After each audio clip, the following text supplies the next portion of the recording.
तीसरा विकल्प बन के जन सुराज जैसी पार्टी आई है।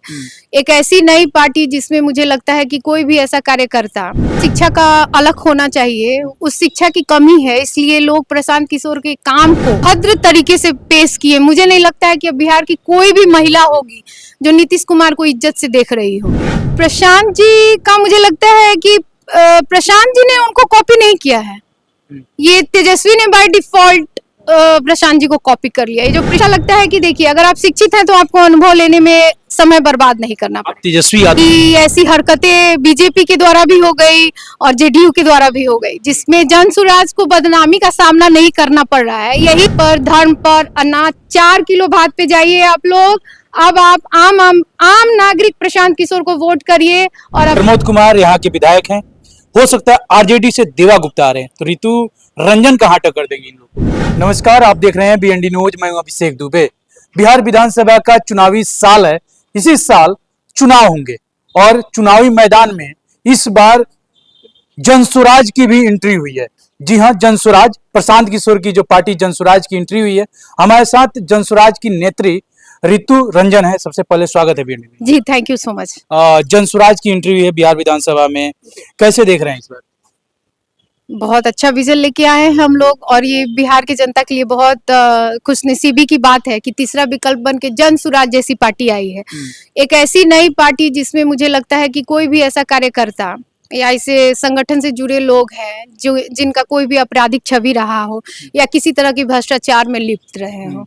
इसका एक मुखिया ऐसा है जिसने अपने आप को एक रणनीतिकार के रूप में साबित कर चुका है, उसको किसी पहचान की जरूरत नहीं है। पार्टी लगातार कहती है कि जनसुराज जो जब प्रशांत किशोर की है वो कभी किसी पार्टी को बनाया, कभी किसी को पार्टी बनाया, और खुद को बारी आई है। क्या वो दलालों के तरफ जाते हैं?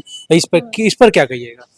देखिए, लोगों को हो सकता है कि बिहार में जो शिक्षा का अलग होना चाहिए, उस शिक्षा की कमी है, इसलिए लोग प्रशांत किशोर के काम को और अभी जो वो नैतिक रूप से कार्य कर रहे हैं इसको डिफरेंशिएट नहीं कर पा रहे, अंतर नहीं कर पा रहे हैं। लोगों को पता ही नहीं है कि आप जब अपना नौकरी करते हैं तो वो आपकी नौकरी होती है जिससे आपका घर चलता है, और जब आप अपना सब कुछ त्याग कर आप किसी आंदोलन पे निकलते हैं तो वो आपका जो है सामाजिक कार्य हो जाता है। तो ये बिहार बदलने का जो प्रशांत जी का अभियान है वो हमको लगता है कि एक रणनीतिकार के रूप में जो वो काम किए, और एक बिहारी होके जो जैसे भगवान बुद्ध को अचानक एक ज्ञान होता है कि मैं एक राजा का बेटा हूँ और राजा रह जाऊंगा, और ज्ञान होता है और संन्यास ले लेते हैं। मुझे ऐसा लगता है कि प्रशांत जी के साथ भी कुछ ऐसी ही घटना घट गई, जो बहुत सारा पैसा, ऐसो आराम, बहुत अच्छा अपने आप को पढ़े लिखे शिक्षित युवक होके बिहार का एक प्रतिभाशाली, सिर्फ आईएएस आईपीएस या पोस्टधारी ही आपको सफल प्रतिभाशाली व्यक्ति होने का परिचय नहीं होता है।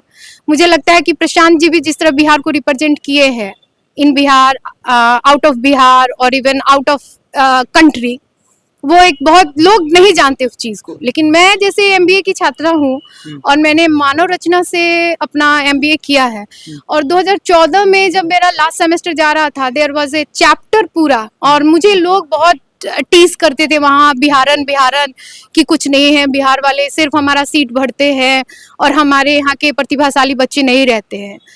तो एक दिन एक चैप्टर आता है, the face behind success of BJP, और वो पूरा हमारा 5-6 घंटे का पूरा सेमिनार होता है, पूरा चैप्टर होता है, और वो एंड होता है प्रशांत किशोर पे। तो मैंने अपने डीन से खड़े होके, 350 की कैपेसिटी थी हमारी उस समय, 2 यूनिवर्सिटी रन करती है उसमें, तो दोनों यूनिवर्सिटी के बच्चे थे। तो मैंने यही कहा कि मैं एवरी डे ये बुलिंग टॉर्चर सह के कि मैं बिहारी हूँ, बिहारन हूँ, मेरा लैंग्वेज जो है रॉ का फर्क है, बहुत चीजें थी।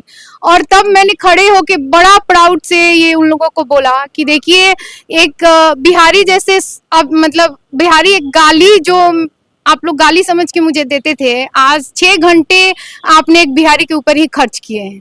तो मेरे लिए बहुत प्राउड का मूवमेंट है। मैं ये जनसुराज आज आया है, लेकिन मुझे लगता है कि मैं प्रशांत किशोर की तब से बहुत बड़ी फैन हूँ, और मुझे बहुत अपने ऊपर प्राउड है, और मेरा ये आई एम वेरी मच फॉर्चून भी, मेरा भाग्य भी बहुत अच्छा है कि मैं जिसको अपना आइडल मान रही थी आज उनके साथ खड़ी हूँ। अच्छा, बिहार में विधानसभा का चुनाव है तो 2 पार्टियां तो थी, एक महागठबंधन और एक एनडीए। इस जनसुराज का आना क्या बिहार के जनताओं पर, आप महिला हैं, महिला का वोटर नीतीश कुमार जी को जाता है, तेजस्वी आरजेडी और मुसलमान वोटर ले ही जाते हैं, क्या महिला होकर आप क्या महिलाओं को अपने तरफ लेकर आएंगी? बिल्कुल लेके आएंगे, क्योंकि नीतीश जी जो महिलाओं के साथ जो अभद्रता, जो भी एज वाइज हो, जो मेंटली रिटायर्ड हो गए हो, जिसकी वजह से कह रहे हैं, लेकिन जिस तरह उस सदन में एक लड़का लड़की के संबंध को अभद्र तरीके से पेश किए, मुझे नहीं लगता है कि अब बिहार की कोई भी महिला होगी जो नीतीश कुमार को इज्जत से देख रही होगी। अब मेरा तो नीतीश कुमार से अपील है कि जो बच्ची की इज्जत है उसको आप लेके अब संन्यास ले लीजिए। लोग आपको उम्र और बुजुर्ग समझ के उस गलती को माफ भी कर दे, लेकिन एक के बाद जो भी अभद्र क्रियाएं उनके द्वारा हो रही हैं, इसके लिए उनके पार्टी के लोगों से भी मेरा विनम्र निवेदन है कि अपनी मुखिया को तत्काल संन्यास ग्रहण करवा दे। तेजस्वी को कैसे देख रहे हैं? तेजस्वी युवा हैं, युवाओं समर्थन में हैं, आरजेडी खुद आरजेडी चला रहे हैं, अपनी पार्टी को खड़ा किए लालू यादव के बाद, तो तेजस्वी और जनसुराज की लड़ाई क्या होने वाली है बीजेपी के बीच भी, या जनसुराज कहीं नहीं है? अच्छा, मुझे लगता है कि तेजस्वी का और प्रशांत जी या जनसुराज का कोई तुलना ही नहीं है। तुलना के लिए आपको एक दूसरे के बराबरी में आना चाहिए। फर्स्ट तो आप आते हैं तो एक जो है अनुभव की काफी कमी है तेजस्वी जी में, और प्रशांत जी रणनीतिकार रहे हैं तो राजनीति का अनुभव उनसे ज्यादा रहा है। और जो भी तेजस्वी जी का मापदंड या अनुभव रहा है अपने पिताजी के थ्रू भी, मुझे नहीं लगता किसी प्रतिभाशाली युवा को आज तक प्रमोट किए हैं। उनका बाहुबल से उनके पूरे खानदान का बाहुबल को ही सदा प्रमोटिंग रहा है, और जो भी युवा को वो नेगेटिव रास्ते पे ले जाने के लिए फुल सपोर्ट करते हैं। उनको बस अपना पैसा कमाना है, और पैसा कमाना भी बेचारी की मजबूरी है अपने पार्टी के अंदर, क्योंकि अगले 5 साल तक उनका घर कैसे चलेगा, वो पार्टी में लोग जो प्रत्याशी बनने के लिए पैसा देते हैं उन्हीं से उनका घर चलता है। अच्छा, आप कह रही हैं, तो जहां पर देखा जाए कि तेजस्वी यादव का जो विजन है वही प्रशांत किशोर का विजन है, तो फिर ये दोनों का टकराव कैसे होगा? प्रशांत जी का मुझे लगता है कि प्रशांत जी ने उनको कॉपी नहीं किया है, ये तेजस्वी ने बाय डिफॉल्ट प्रशांत जी को कॉपी कर लिया। ये जो प्रशांत जी नीतीश जी का साथ दे रहे थे और 15 महीने की उनकी सरकार जो चली थी, ये इसी बीच उन्होंने कुछ कॉपी पेस्ट किया है उसको, लेकिन आप जब कॉपी करते हैं, नकल करने वाले विद्यार्थी जो है वो अपनी छाप में पकड़े जाते हैं। जैसे आप सुने चोर के दाढ़ी में तिनका, तो उनका माई बहन जो योजना है उसकी सत्यता अगर आप बिहार के जो सालाना बजट है उससे मापेंगे तो सत्य आपको तुरंत ही परिभाषित हो जाएगी कि माई बहन योजना को, वो महिलाओं का जो प्रशांत जी का 2000 वाला पेंशन योजना है, उससे खुद ही प्राप्त हो जाएंगे। तो मेरा तो तेजस्वी आपके चैनल के माध्यम से रिक्वेस्ट है कि तेजस्वी जी, पहले पढ़ाई का कोई उम्र नहीं होता है, पहले शिक्षा ग्रहण करें। अभी भी काफी उम्र बाकी है उनकी अभी राजनीति में लॉन्च होने की, तो पहले एक वो शिक्षित राजनीतिकार हो जाए, क्योंकि आने वाली पीढ़ी जो बिहार की है वो शिक्षित हो रही है। और मुझे ऐसा लगता है कि हर एक शिक्षित युवा, महिला या जनता जो है वो चाहेगी कि मेरा मुखिया जो हो वो शिक्षित हो, क्योंकि ठीक है कि हमारे प्रजातंत्र में ऐसा है कि शिक्षा अनपढ़ आदमी भी जो है मुखिया बन सकता है, लेकिन ये तब की बात होती थी जब इंडिया तुरंत स्वतंत्र हुआ था और उस समय शिक्षा का दर बहुत कम था।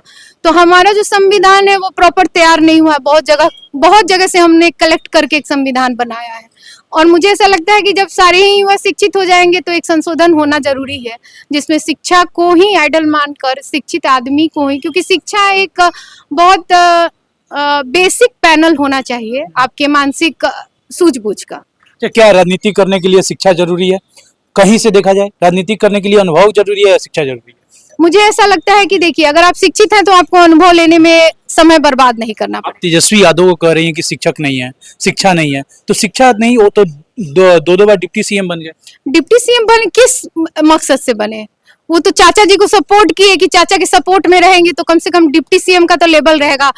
पापा तो मेरे सीएम बनी गए, मम्मी सीएम बनी गई, एक हम ही क्यों बचे रहे, तो हम भी डेप्यूटी लगा के ही बन जाते चाचा के सहयोग से। ये तो कुर्सी का लालच था, आप समर्थन दिए बन गए, आप अपनी योग्यता तो साबित नहीं किए हैं, जनता के परीक्षण पे तो आप खड़े नहीं उतरे हैं। इस बार युवाओं कह रहे हैं कि तेजस्वी की सरकार, तो फिर प्रशांत किशोर कहाँ सरकार? प्रशांत की सरकार आएगी। तेजस्वी वाले तो ये तो भक्ति वाले है ना, पेड़ प्रचारक है, गोदी मीडिया है उनकी, 5,000 10,000 में युवक खरीद लिया। अभी युवक भी क्या करे, बेरोजगार है। आप भी गोदी मीडिया कर रही हैं, तो पहले तो आरजेडी वाले कहते थे, अब जन स्वराज भी गोदी मीडिया कर रही है। क्योंकि आप कहीं भी देखिए तो उसी मीडिया का प्रचार होता है कि मोदी जी की आजकल मन की बात बंद है। तो आप देख लीजिए, अंधे भक्त बंद हो गए तो उनकी गोदी मीडिया भी टूट गई। प्रशांत जी जैसे सपोर्टर जो पीछे से उनको स्पीचेस भाषण लिख के देते थे तो वो पढ़ते थे। तो जब आपका सपोर्टर एक पढ़ा लिखा आदमी हट जाता है तो आपको आपकी औकात पता चल जाती है कि भाई आजकल राजनीति भी पढ़े लिखे लोगों के ही बस की बात है। अच्छा रितु जी, आपको हम पूछना चाहेंगे, आप एक महिला हैं, नीतीश कुमार जी बिहार के मुख्यमंत्री अभी हैं, राष्ट्रगान बजता है, कभी सलाम करते हैं, कभी हाथ हिलाते हैं उसी स्टेज पे, या महिलाओं के बारे में टीपा टिप्पणी करते हैं, जहां शांति यानी कि दिखाया जाता है वहां पर हल्ला हाथ भी हिलाते हैं। कैसे देख रही हैं नीतीश कुमार जी महिलाओं के बारे में टीपा टिप्पणी, राष्ट्रगान का अपमान? अगर यही काम कोई और पार्टी यानी आरजेडी की होती तो अभी तक देशद्रोही का तमका लग गया होता, तो इस पर कैसे देख रही हैं?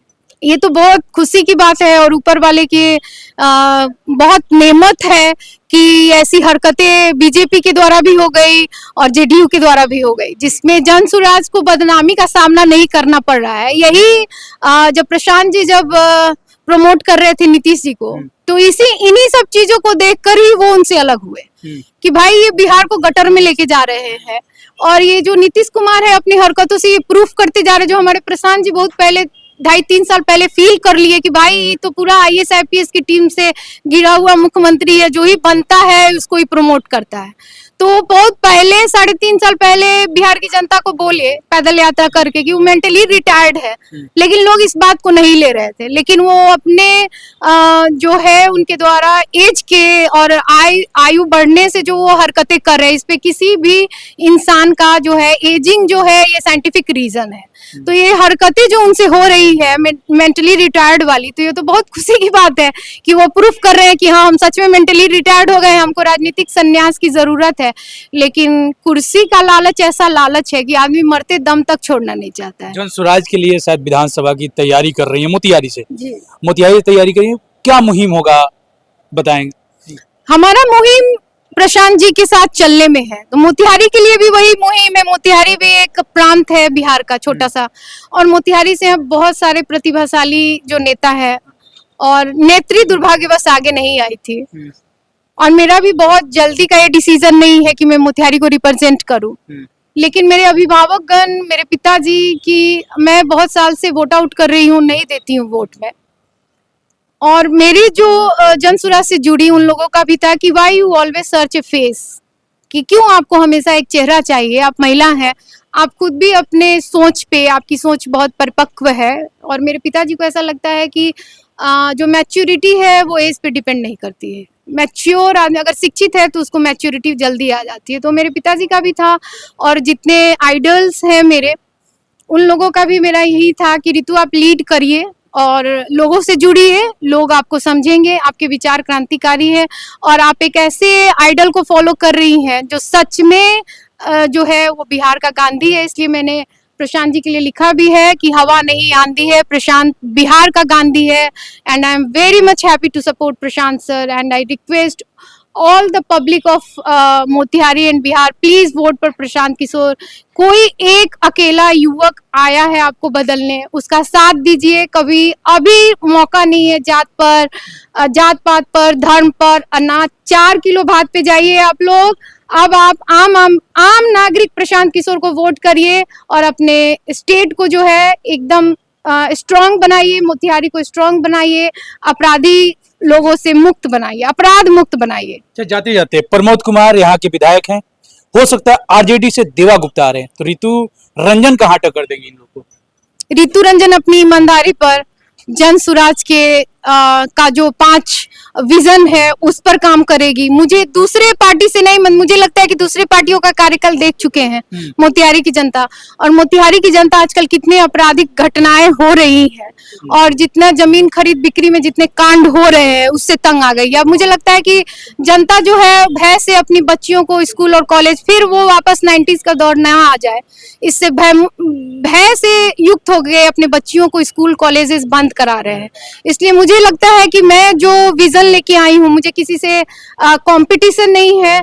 लोग मेरे से बड़े हैं, आयु में भी, अनुभव में भी बड़े हो सकते हैं, लेकिन मुझे ऐसा लगता है मेरा जो कार्य ऑनेस्टी का है और जो मैं मोतिहारी में जो प्रोग्रेस चाहती हूँ, और मैं एक आम नागरिक हूँ और जिस दर्द से उठी हूँ, और मैंने भी पलायन झेला है। मैंने भी 9 साल की उम्र में माइग्रेट होके संतरेसा गई, फिर मैं पटना से, फिर मैं दिल्ली से अपनी शिक्षा को अपने माँ बाप से दूर रह के एक दर्द झेला है।